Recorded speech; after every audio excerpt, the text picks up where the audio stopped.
Indiabulls housing finance में, वहां पर चर्चा शुरू हो चुकी है। आइए चलते हैं।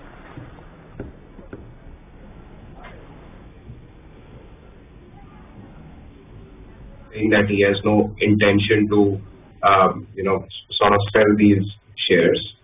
We started a institutionalization process 2 years ago. This was a very important, vital step for that institutionalization to move on, for us to be able to draw a very strong line between ownership and management.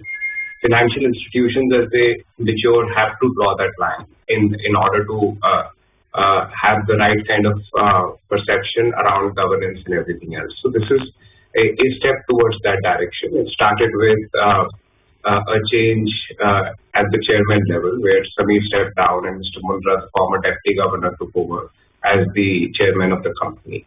There was a second minor step of reconstitution of all the board subcommittees. This is the third major step where he's gone below 10%, so that in due course of time, once all the requisite approvals are in place, then the process of the promoterization can start. We're very fortunate that we have a couple of investors who've come into this purchase who have a long-term relationship with Indiabulls, and therefore we hope that we can continue with our relationship with them. And as in the past, slowly we've scaled up the relationship. In this case also, we are able to scale up.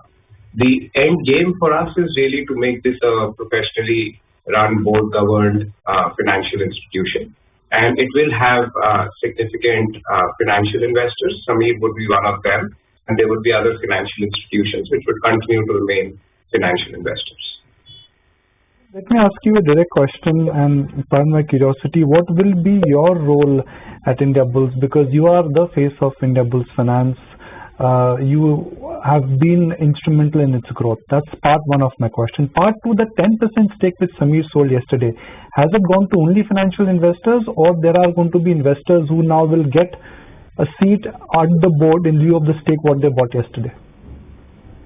So I have been the CEO of the NBFC ever since its inception, and I intend to remain the CEO of the NBFC. Obviously, it's subject to board and regulators approval, but there is no intention of any change in the management.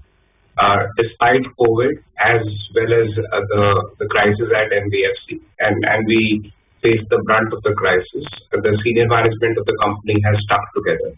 And we continue to hope that the senior management would only be more committed and empowered as we move ahead. As far as the investors, we are in the process of convening an EGM subject to the board's approval to propose that the significant financial investors, some of whom who have come yesterday, and others are offered a board seat if they so choose to. I would expect at least one or two of the investors to have a board seat very shortly.